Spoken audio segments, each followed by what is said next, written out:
கல்வியை அரசியலாக்க வேண்டாம் என மத்திய கல்வித்துறை அமைச்சர் தர்மேந்திர பிரதான் வேண்டுகோள். புதிய கல்விக் கொள்கையை குறுகிய பார்வையுடன் அணுகக்கூடாது என்றும் முதலமைச்சர் மு க ஸ்டாலினுக்கு கடிதம்.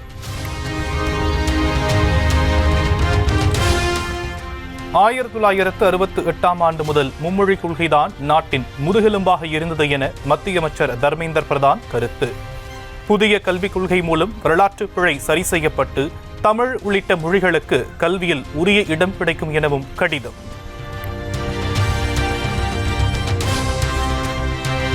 நாட்டில் உள்ள ஒவ்வொரு மாணவருக்கும் தாய்மொழியில் தரமான கல்வி கிடைப்பதை புதிய கல்விக் கொள்கை உறுதி செய்யும். பாஜக ஆளாத மாநிலங்களில் கூட புதிய கல்விக் கொள்கை அமல்படுத்தப்பட்டுள்ளதாக மத்திய அமைச்சர் தர்மேந்திர பிரதான் கருத்து.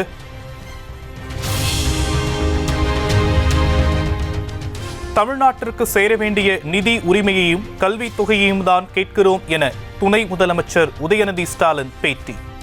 மும்மொழி கொள்கையை ஏற்க முடியாது என ஏற்கனவே தெளிவாக கூறிவிட்ட நிலையில் இதில் அரசியல் செய்வது யார் என்றும் கேள்வி. மக்களுக்கு சேர வேண்டிய நிதி உரிமையை கேட்குறோம். தமிழ்நாடு எப்பொழுதுமே மும்மொழி கொள்கைக்கு எதிராக தான் இருந்திருக்கு. நம்ம எப்பொழுது எந்த காலத்திலையும் ஏற்றுக்கொள்ள மாட்டோம்னு தெளிவாக சொல்லியாச்சு. இதில் என்ன அரசியல் பண்ணுறது எனக்கு புரியல.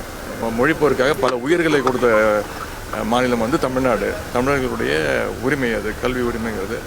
இப்போ யார் அரசியல் பண்ணுறாங்கிறது நீங்கள் புரிஞ்சுக்கணும்.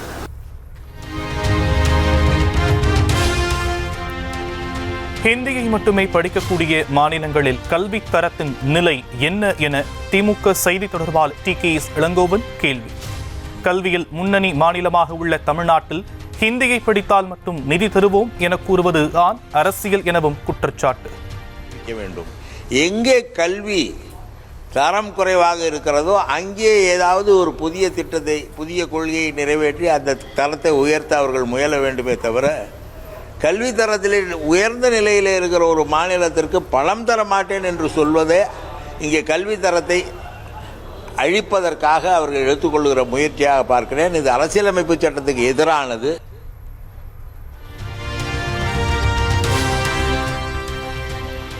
மும்மொழி கல்வி ஏற்காவிட்டால் நிதி தர முடியாது என கூறுவது சர்வாதிகார போக்கு. தேசிய கல்விக் கொள்கை தமிழ்நாட்டுக்கு எதிரானது என காங்கிரஸ் தலைவர் செல்வ பெருந்தகை கருத்து. எந்தெந்த மாநிலத்தில் மக்களுடைய மனசாட்சியாக விளங்குகின்ற ஆட்சியாளர் என்ன சொல்லுகிறார் அதை கேட்க வேண்டும். அதை விட்டு பிடிவாதமாக நாங்கள் இதை நடைமுறைப்படுத்துவோம் என்றால் இதில் எந்த நியாயமும் தர்மமும் கிடையாது. உங்களுக்கு என்ன பிரச்சனை? உங்களுக்கு மனு நீதியை மீண்டும் கொண்டு வர வேண்டும். மனு சாஸ்திரங்களை கட்டவிழ்த்து விட வேண்டும். RSS சித்தாந்தத்தை விதைக்க வேண்டும். இதை ஒருபோதும் தமிழ்நாடு மக்கள் ஏற்றுக்கொள்ள மாட்டார்கள்.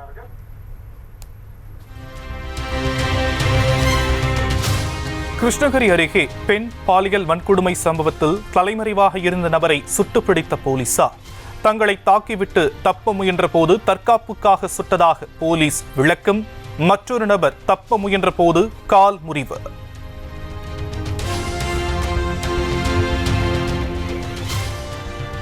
பாஜக தலைவர் அண்ணாமலைக்கு அணிவிப்பதற்காக கையில் வைத்திருந்த சால்வையை வெடுக்கென பிடுங்கிய KP ராமலிங்கம். சால்வையை பறிகொடுத்த வேகத்தில் பாஜக நிர்வாகி கீழே விழும் நிலைக்கு சென்றதால் திருமண விழா மேடையில் பரபரப்பு.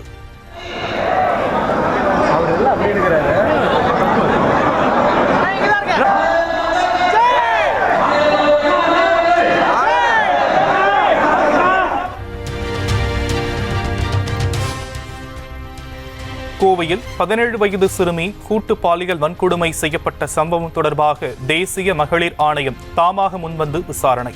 வழக்கு தொடர்பான விரிவான விசாரணை அறிக்கையையும் முதல் தகவல் அறிக்கையின் நகலையும் 3 நாளில் வழங்க தமிழ்நாடு காவல்துறை DGPக்கு உத்தரவு.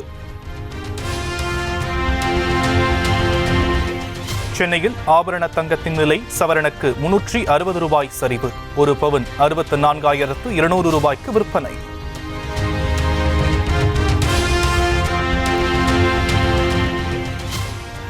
பிறமொழி துணையின்றி தனித்து இயங்கும் உயர்தனி செம்மொழி உலகமெங்கும் பரவட்டும். உலக தாய்மொழி தினத்தை முன்னிட்டு முதலமைச்சர் மு க ஸ்டாலின் பதிவு.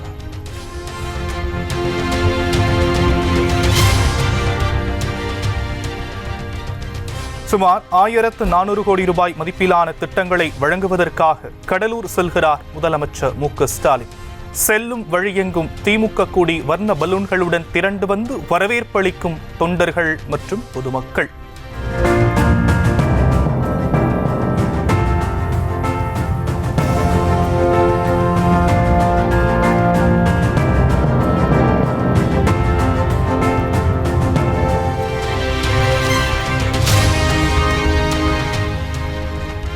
எம்மொழியை நம்மீது எவர் திணிக்க துணிந்தாலும் அதனை உள்ளத்தில் தமிழ், உலகுக்கு ஆங்கிலம் என்ற பகுத்தறிவு வாய்ந்த இருமொழி கொள்கையால் வெல்வோம். எல்லா மொழிகளுக்கும் எம்மொழி பேசும் மக்களின் உணர்வுகளுக்கும் சமத்துவ போக்குடன் எப்போதும் மதிப்பளிப்போம் எனவும் எதிர்க்கட்சித் தலைவர் EPS பதிவு.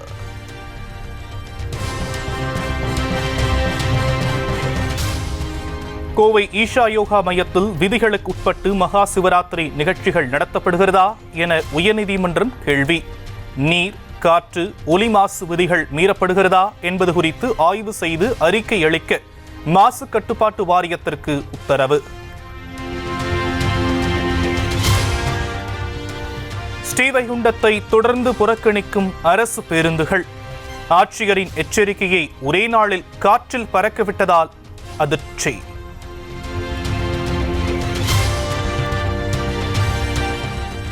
கோடநாடு கொலை கொள்ளை வழக்கில் கூடுதல் அவகாசம் கேட்டது தமிழக அரசு. மார்ச் 19ஆம் தேதிக்கு விசாரணையை ஒத்திவைத்தது உதகை அமர்வு நீதிமன்றம்.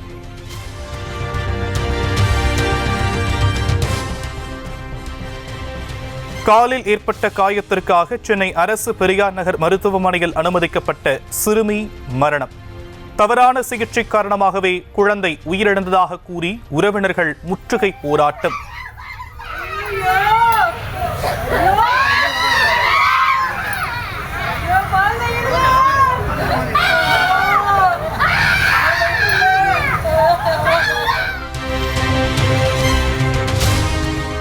தைரியம் தெம்பு இருந்தால் அண்ணா அறிவாலயத்தில் உள்ள ஒரு செங்கல்லையாவது வந்து தொட்டு பார்க்கட்டும்.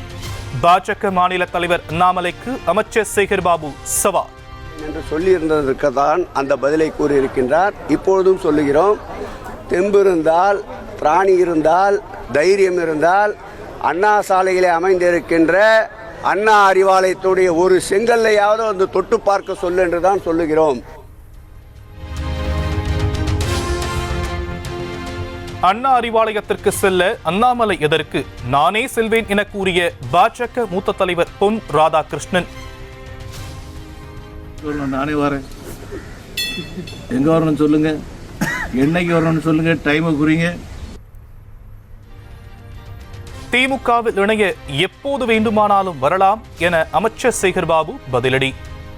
அண்ணா அறிவாலயத்திற்கு அவர் இயக்கத்தில் சேருவதற்கு வரலாம், நட்பு பாராட்டுவதற்கு வரலாம். அண்ணா அறிவாலயத்திலே இருக்க செங்கல் எல்லாம் பிடுங்கி எடுத்து விடுவேன் என்றால் அவரை எப்படி அனுமதிக்க முடியும்?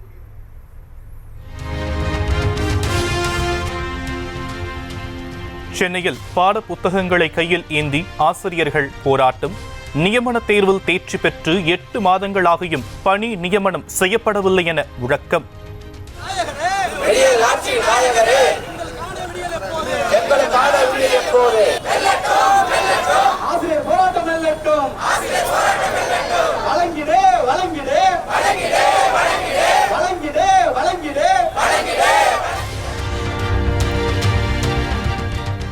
தேர்ந்தெடுக்கப்பட்ட ஆசிரியர்களுக்கு 8 மாதங்களாக நியமன ஆணை வழங்க மறுப்பது ஏன் என பாமக தலைவர் அன்புமணி ராமதாஸ் கேள்வி. தேர்வு செய்யப்பட்டவர்களுக்கு பதிலாக பணம் கொடுத்தவர்களுக்கு பணி வழங்கப்படவுள்ளது என்று வதந்தி பரப்பப்படுவதை சுட்டிக்காட்டி அறிக்கை.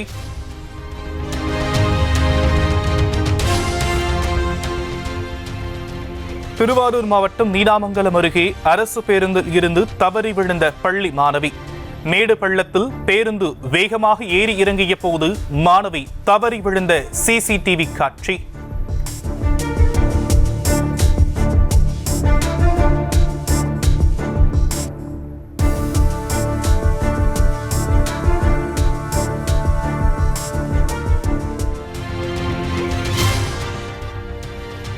ராணிப்பேட்டை மாவட்டம் பணப்பாக்கம் அருகே மணல் ஏற்றி சென்ற 15க்கும் மேற்பட்ட லாரிகள் சிறைபிடிப்பு.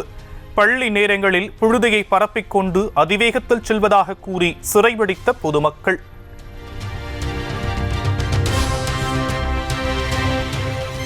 கும்பகோணம் மாநகராட்சியில் அதிகரித்து வரும் தெருநாய்கள் தொல்லை. வீட்டை விட்டு வெளியே வந்த சிறுவனை நாய்கள் துரத்திய சிசிடிவி காட்சி.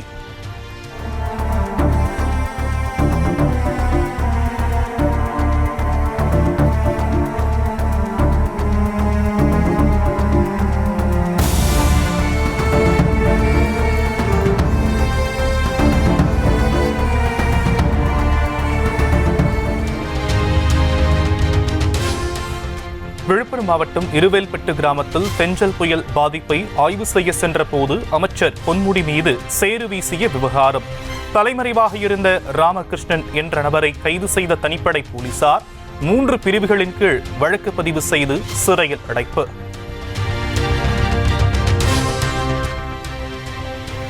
புதுச்சேரி நகர்ப்பகுதி முழுவதும் இன்று ஒருநாள் வணிகர்கள் கடையடைப்பு.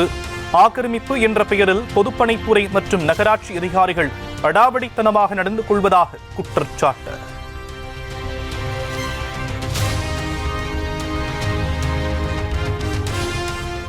திருச்சி மாவட்டம் நத்தம்மாடிப்பட்டியில் குளத்தில் முதலை நடமாட்டம். குளத்தில் உள்ள முதலையை பிடிக்க வனத்துறையினர் நடவடிக்கை.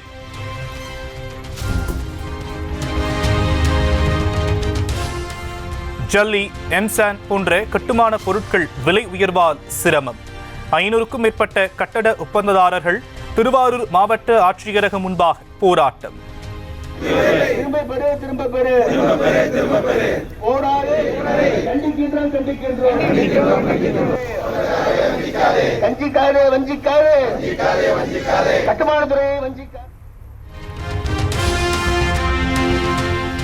நெல்லை மாவட்டம் தச்சநல்லூர் பகுதியில் தனியார் பள்ளி ஆசிரியைக்கு பாலியல் துன்புறுத்தல். காதலை ஏற்க மறுத்ததால் காரில் கடத்திச் சென்று அத்துமீறியவன் கைது.